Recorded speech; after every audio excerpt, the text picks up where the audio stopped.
30% of suffering. Much happier.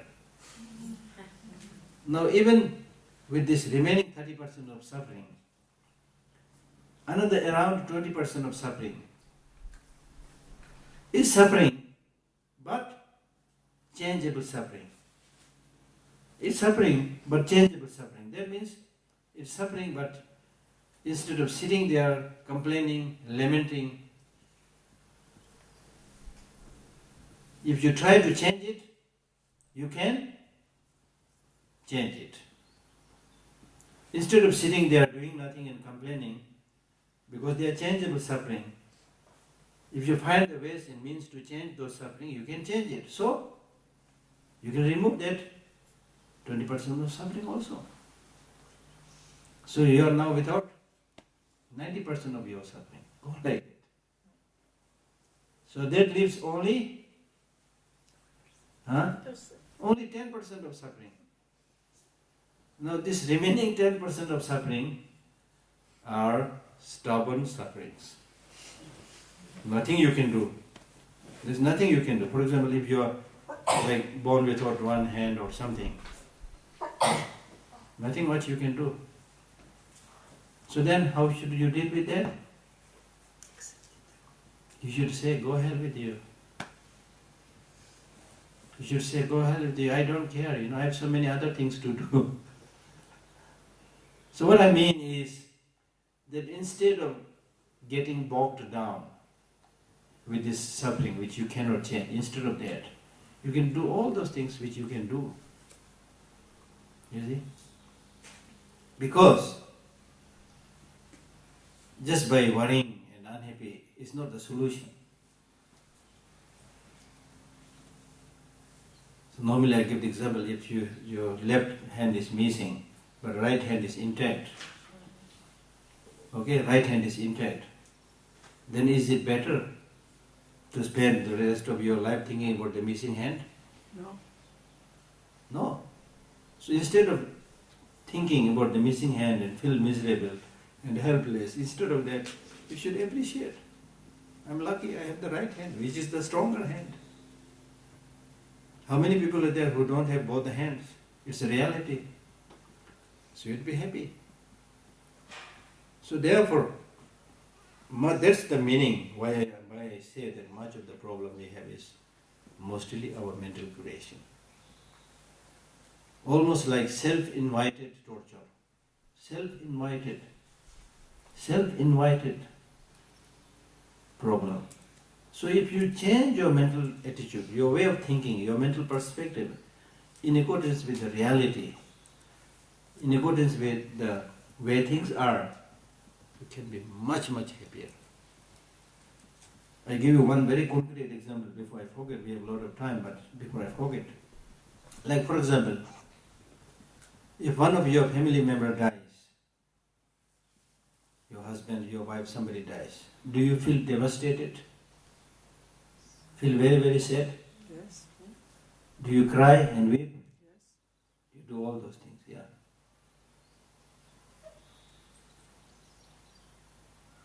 At the time of the Buddha, there was a mother who lost her child, only child.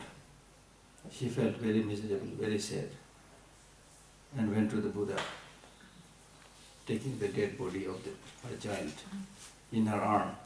Went to the Buddha, said, look, this is my only child, he passed away, please do something. The Buddha said, don't worry, I will give back his life if you are able to bring just a sesame seed from a family where nobody has died. So she goes from door to door to find that family where nobody has died. But she could not find a family where nobody has died. So she came back in desperation and told the Buddha the situation. The Buddha said, so you understand, it's not just you. Everybody has to go one after another. But we are not able to tolerate those kind of losses because right from the beginning we have this grasping of permanence, that I get married. Then I and my husband will live nicely in this nice building, with this nice car. You plan to live forever,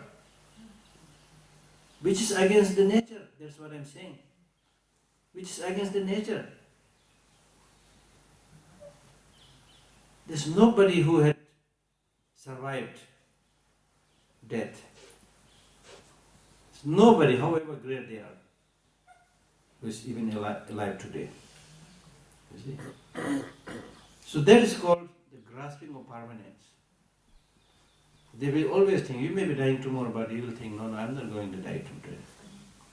You ask an old man of, say, 95, 96 years old, are you going to die? He will say, yes, I'm going to die.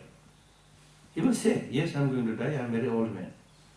But are you going to die tonight? He will say, maybe not tonight. So that's called grasping. You see? Grasping. I'll give you yet another example. These are practical examples, so I thought it's important that you know this. There were 4 friends who were visiting something.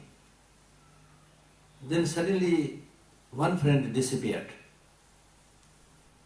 And after a while, that one friend who disappeared also joined the rest of the 3 friends. But when this one friend, he came back extremely sad, very sad, crying and very sad. Then the 3 friends asked him, what happened? Number 1, you disappeared. Number 2, now you are coming so sad. What happened? Then he said, oh, in the garden, I met a very, very beautiful woman. And we fall in love with each other. We become very close. And suddenly she disappeared. Now I can't find her. I am so sad. He was like crying and very sad. Then the 3 friends asked him, do you know her name? No, I don't know. Do you know her family, country, address, any address? No, I don't know. Then the 3 friends said, you are the most stupid person we have ever seen. How can you fall in love with somebody about whom you know nothing? Name, address, nothing. So similar is our marriage. In life you marry somebody, but do you know from where he came from? I mean, of course you know from Israel, this place, that. I'm not talking about that. If you trace the origin from past life, from where he came from, and where he is going. No idea. It's like meeting in the marketplace. It's meeting somebody in the marketplace and then becoming friend, you see.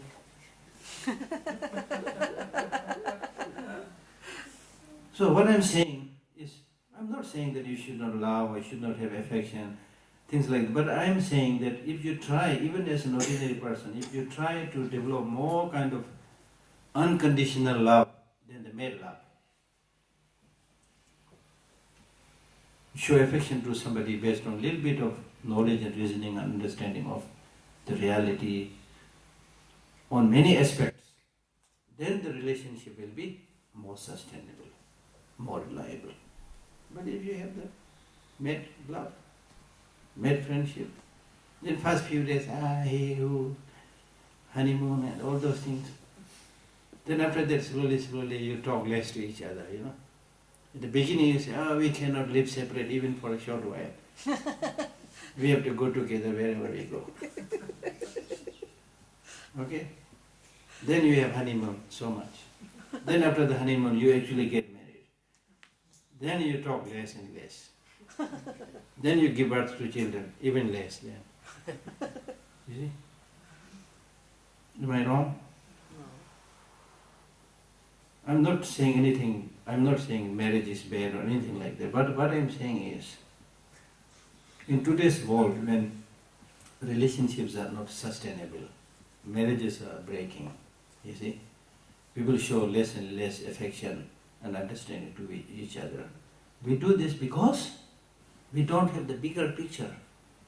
We don't have the bigger understanding. We don't know impermanence. We don't know interdependence. You see? Now, for example, if you are somebody who knows impermanence, some people who do not know the meaning of impermanence, they think, oh, impermanence means death and destruction. So Buddhist teaching is very pessimistic. Some people think like that. But if you are somebody who really knows impermanence, impermanence means change. Change, not necessarily bad, also for good. If you do good things, you can change and become better. If you do bad things, you change and become bad. And also the great blessing that you can get by understanding this law of impermanence. There are many things you can learn from that. For example, I give you one example which I read in a text. If there are 3 criminals who are caught and who are standing in front of us today, 3 criminals, they did something really bad, so therefore they will be killed tonight, executed tonight, capital punishment, tonight at 10 p.m. Okay, so what is time right now? 11:50. So around 11 hours for them to live together. These 3 criminals whose fates have been decided that they will be killed tonight at 10 p.m. So now they have around 11 hours to live together. Only 11 hours to live together. So during this limited time, only 11 hours together, how should they live together? Tell me, how should they live together? Happily. Huh? Happily, in harmony. They should live in harmony. Is it good that they try to engage in corruption? No. Is it good they try to cheat each other? If they do this in front of us, then we will be shocked. And some of you who have more tender heart might even cry and weep. How come these people, they will be killed after 11 hours, but still they are engaging in such destructive acts towards each other, harming each other. Clear? Are you clear about this? So the sensible thing is that they should console each other, encourage each other, do some prayer, whatever, something good. Clear? We are like these 3 criminals. They will be killed after 11 hours and we will be killed after? Who knows? Maybe after... No, I'm talking about, let us say, if in the case of all of us, I'm sure we'll all be gone after 60 years. We'll all be gone after 60 years. All of us will be gone after 60 years. When I say 60 years, I have already given you a big discount.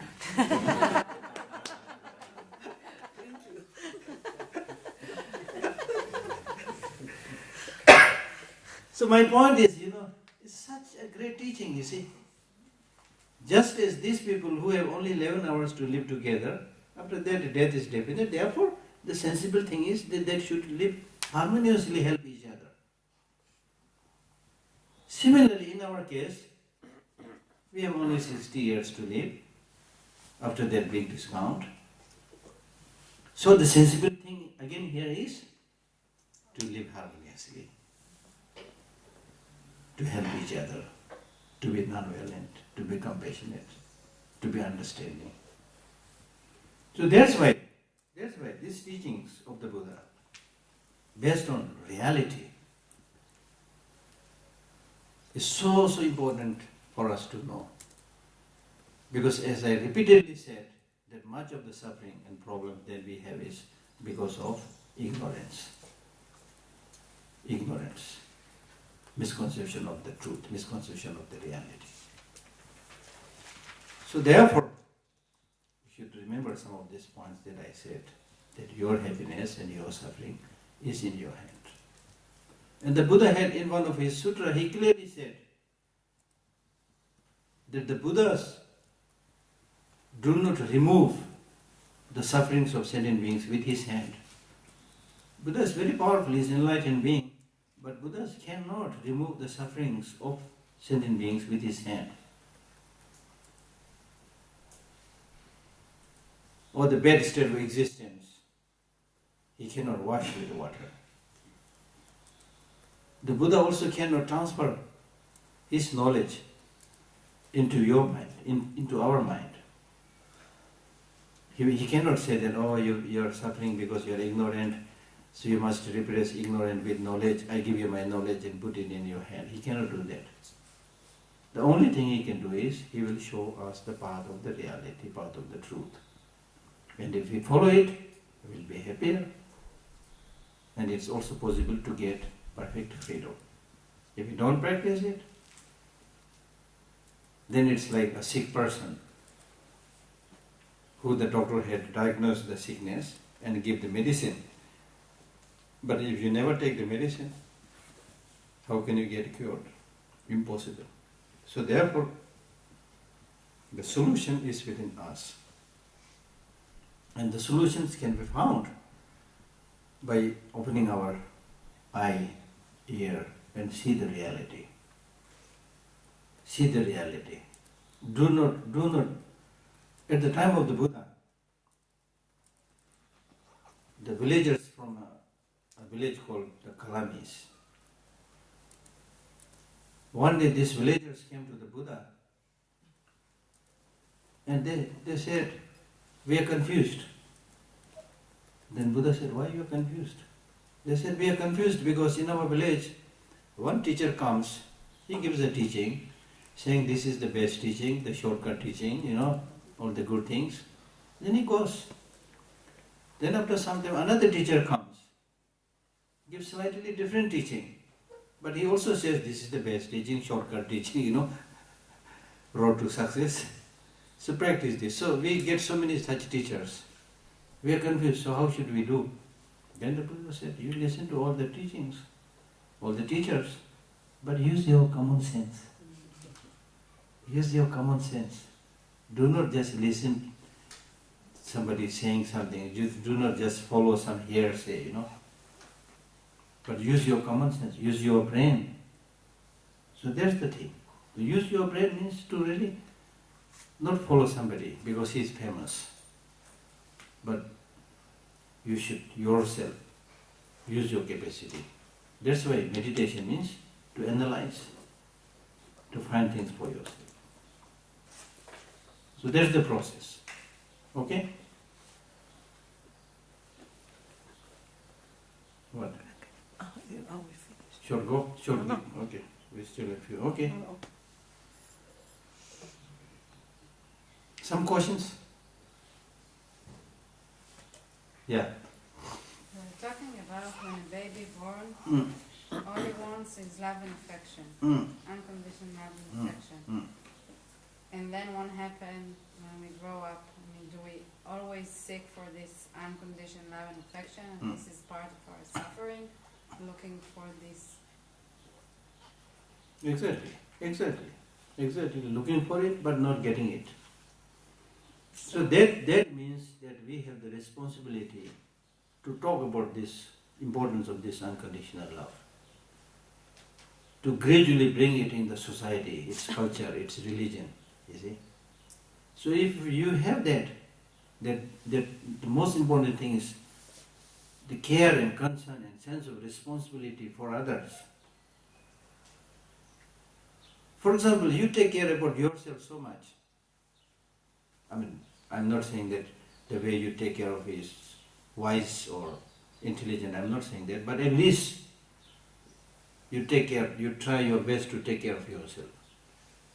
Day and night we work for ourselves. How many times we wash ourselves, how many times we decorate ourselves, how many times we eat food. You try your best to take care of yourself. Okay?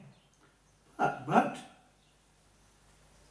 one day somebody comes out of the blue and he says, I have seen you taking care about yourself for the last so many years. Why you are taking so much care about yourself? If somebody comes up with that kind of strange question, what will be your answer?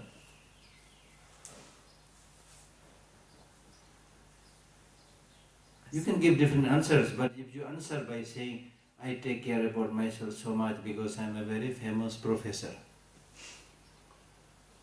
I I take care about myself so much because I am a very handsome man. I take care about myself so much because I am a very rich man. You can come with all kinds of these answers, but these are not correct answers.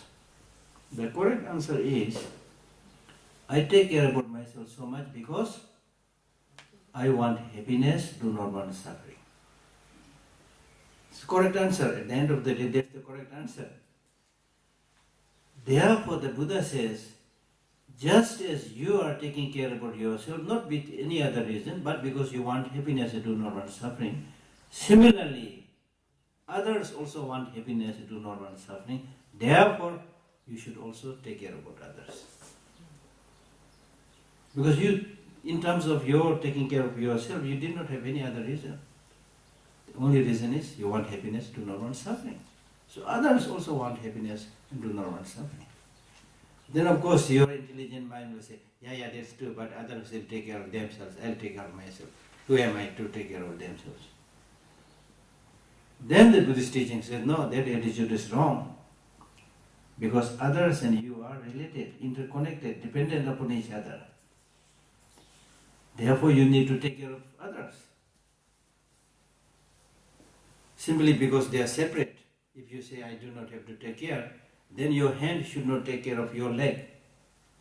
Leg and hand are separate, they are different.